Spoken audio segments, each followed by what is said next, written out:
Alhamdulillah wassalatu wassalamu ala Rasulillah wa ala alihi wa sahbihi wa mawalah. Amma ba'du fa ya ibadallah usikum wa iyaya bitaqwallah. Fa innal jannata ma'iddat liman ittaqah. Qala ta'ala fil Qur'anil Karim. A'udzu billahi minasy syaithanir rajim. Ya ayyuhalladzina amanu taqullaha haqqa tuqatih wa la tamutunna illa wa antum muslimun. Jamaah rahimakumullah, kita akan melanjutkan bahasan surat Ad-Duha. Sekarang masih ayat pertama dan kedua. Sekarang takwil ayat. Karena tertib, kemudian tarikh, kemudian juga tafsirnya sudah, sekarang takwilnya. Pertama, takwil ayat ini dua waktu yang dijadikan sumpah ilahiyah, yaitu wadduha wal laili idza saja. Duha adalah waktu duha seperti telah ditafsirkan, wal laili idza saja, dan malam yang gelap gulita. Jadi Allah Subhanahu wa taala bersumpah di awal surat Ad-Duha ini dengan dua waktu yang penting. Waktu duha saat kesibukan manusia dengan tugas harian, dan saat malam ketika sunyi, saat mayoritas manusia sedang istirahat. Sumpah Allah Subhanahu wa taala bukan hanya untuk menguatkan apa yang disampaikan, tapi juga mengandung arti bimbingan pada umat manusia. Jadi salah satu sumpah fungsinya adalah untuk menguatkan. Jadi kalau menurut ahli tafsir itu sumpah itu seperti aba-aba. Jadi kalau kita dalam lagu ada 1, 2, 3, maka Allah Subhanahu wa taala dengan sumpah. Kadang-kadang dengan sumpah, kadang-kadang dengan huruf muqatta'ah. Seperti alif lam mim, itu mengundang perhatian. Demikian pula sumpah itu mengundang perhatian supaya pembacanya tertarik untuk memperhatikan kajian berikutnya. Dan di sini dua waktu yang sangat penting bagi umat manusia, yaitu pertama duha, yaitu waktu kesibukan, waktu terang benderang mulai panas, dan waktu malam, waktu sunyi, senyap, gelap gulita. Jadi tidak sedikit manusia karena di waktu malam istirahat sehingga melupakan Allah Subhanahu wa taala, atau juga demikian waktu siang karena saking sibuknya maka dilupakan oleh manusia itu, melupakan waktu ingatnya kepada Allah Subhanahu wa taala karena kesibukannya. Jadi manusia seharusnya tidak lepas dari hubungan. Jadi hubungan baik secara ritual dengan Allah Subhanahu wa taala maupun hubungan baik secara sosial, yaitu yang berkaitan dengan sesama makhluk. Itu yang pertama, takwil yang pertama. Takwil yang kedua, dalam waktu duha ada ibadah khusus yang dikenal dengan sholat duha. Dan sholat duha itu kadang-kadang kalau kita telah hadis, namanya disebut isyraq, dan kadang-kadang namanya awabin. Jadi 3 nama, sholat isyraq, sholat duha, sholat awabin. Kalau kita baca hadis tuh eta-eta keneh, jadi sama. Tapi kan kalau di dalam fikih mah beda-beda. Sholat isyraq yaitu sholat ketika matahari terbit, awabin ketika kesibukan diselang dulu menghadap kepada Allah, duha ketika dilakukan ke matahari mulai panas. Tapi kalau kita perhatikan hadis, eta kene sama aja. Mari kita lihat hadisnya ya. Jadi setelah matahari terbit memancarkan sinarnya, maka selain terdapat kegiatan yang menyibukkan, terdapat ibadah sholat. Ibadah sholat pada saat itu dinamakan sholat duha. Karena dilaksanakan waktu duha dinamakan sholat isyraq, karena dilakukan waktu terbit matahari dan disebut sholat awabin karena dilakukan oleh orang yang kembali dalam kesibukan. Umpamanya kita lihat Ummu Hani binti Abi Thalib. Rasulullah pernah datang menemuinya dan minta disediakan air untuk wudhu.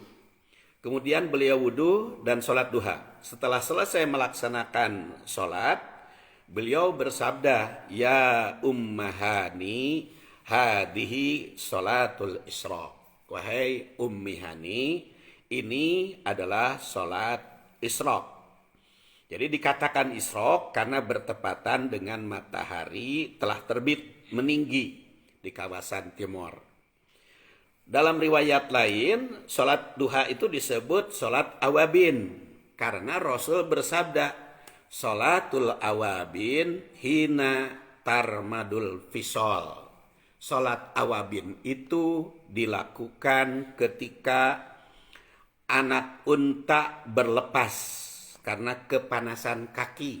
Jadi kalau anak unta begitu waktu duha itu mencar berlepas dari dari kandangnya.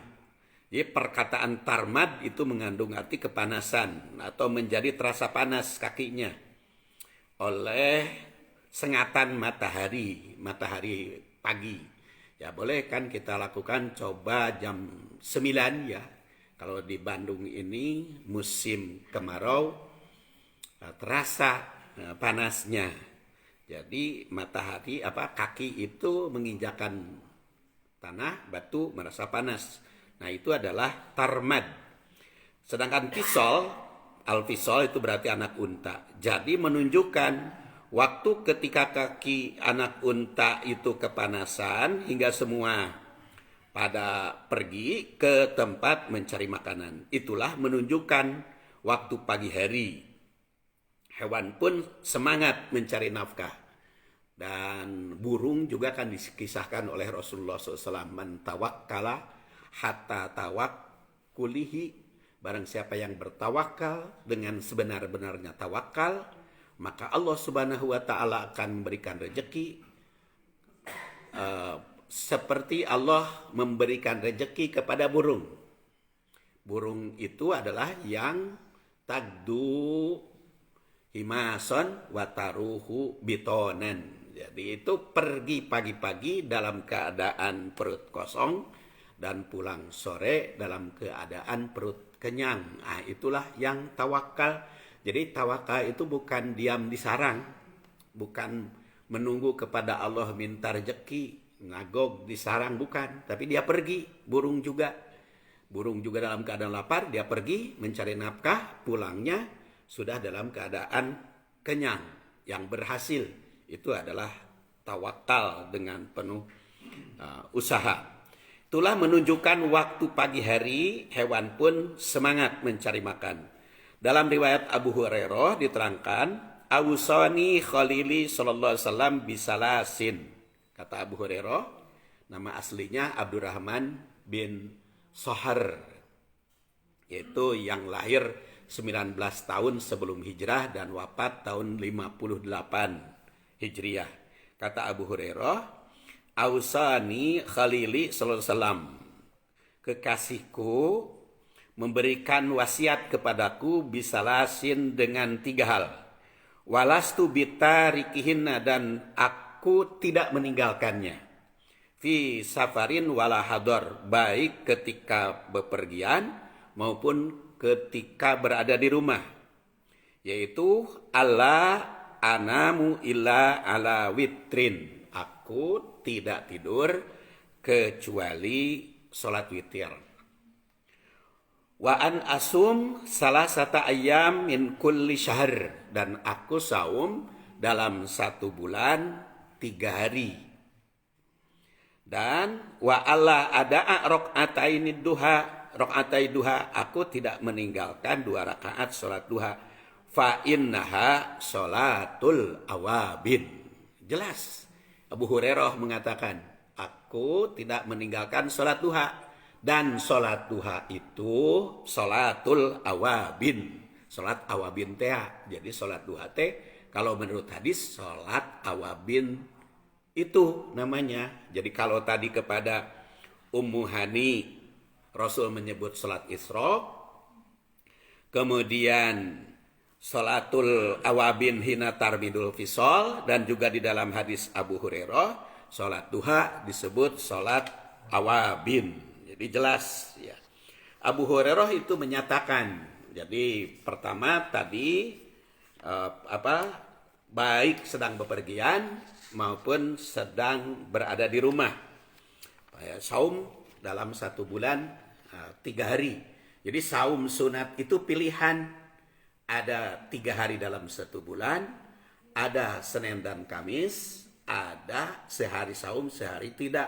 Bukan semuanya. Jadi kan ada juga yang mengatakan yang melakukan semuanya.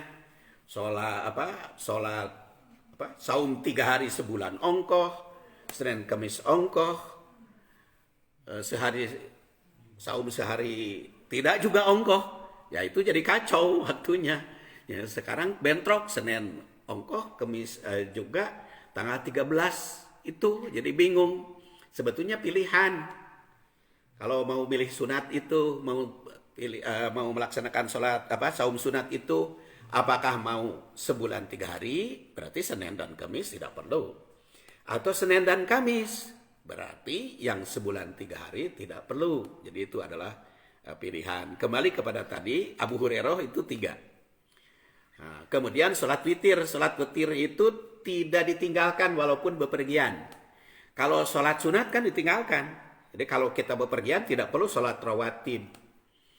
Nah, sholat duhur, asar, isya aja dikosor, masa sholat rawatib. Jadi sholat rawatib ditinggalkan, tetapi sholat witir tetap dilakukan, dan sholat fajar. Sholat fajar itu yaitu sholat qobla subuh, sholat fajar. Dan Abu Hurairah juga mengatakan, Ausoni Nabi SAW birok ataid duha, 2 rakaat duha. Dan dia katakan itu adalah sholat awabin. Kemudian Ummu Hani binti Abi Thalib mengatakan, lamma kana amul fathi atat Rasulullah sallallahu alaihi wasallam wa huwa bi'a'la Makkah, qama Rasulullah sallallahu alaihi wasallam ila guslihi fasatarat alaihi Fatimah summa akhada saubahu faltahaf bihi summa shalla samana rakaatin subhatad duha. Pada waktu tahun Futuh Mekah, yaitu tahun 8 Hijriah, bulan Ramadan itu ya, Futuh Mekah itu, dia mendatangi Rasulullah SAW yang saat itu habis mandi di kawasan atas Mekah. Maka Fatimah menutupi tubuh beliau dan berselimut dengan bajunya. Setelah itu Rasulullah SAW melaksanakan sholat sebanyak 8 rakaat. Dia katakan itu adalah sholat duha. Jadi ada 2 rakaat, kata Abu Hurairah tadi, ada juga yang 8 rakaat. Dan itu dikemukakan juga oleh Abi Sa'id, summa qoma fasalla saman sajadatin wadhalika duha. Jadi sholat duha itu dilakukan bisa 8, bisa 4, bisa 2 rakaat. Bahkan ada yang 12. Jadi dengan beberapa hadis di atas jelas bahwa sholat duha itu dinamakan sholat Isra. Dan sholat Isra dinamakan sholat awabin. Kedua, jumlah rakaat sholat duha ada yang 2 rakaat, itu dari Abu Hurairah, ada yang 4 rakaat, yaitu dari Abu Sa'id, ada juga yang 8 rakaat sebagaimana riwayat Ummu Hani. Waktu duha selain untuk bertugas yang berkaitan dengan kehidupan mata pencaharian muamalat, ada juga yang berkaitan dengan ibadah ritual. Itulah mungkin salah satu hikmahnya sehingga Allah Subhanahu wa taala bersumpah wadduha. Dan diterangkan juga oleh Sa'id Al-Hudri, kana Nabi sallallahu alaihi wasallam yusolli duha hatta nakula la yada wa yad'uha hatta nakul la yusolli. Apakah sholat duha itu harus dilakukan tiap hari? Maka Abu Sa'id Al-Hudri mengatakan, adalah Rasulullah SAW sholat duha. Sehingga pada saat itu saya menyangka Rasul tidak pernah meninggalkannya. Wa yada'uha, ternyata Rasul meninggalkan. Hatta naqul la yusolli, sehingga aku berkomentar tidak sholat duha lagi. Jadi sholat duha tidak mesti tiap hari, kapan saja selesainya. Beda dengan sholat malam, itu boleh dilakukan tiap hari. Itu hadis riwayat At-Tirmidzi. Jadi tidak mesti tiap hari sesuai dengan kesempatan masing-masing. Adapun walaili idza saja, insyaallah pertemuan pada Kamis yang akan datang. Mudah-mudahan ada guna dan manfaatnya. Subhanakallahumma wa bihamdik, asyhadu an la ilaha illa anta, astaghfiruka wa atubu ilaik. Assalamualaikum warahmatullahi wabarakatuh.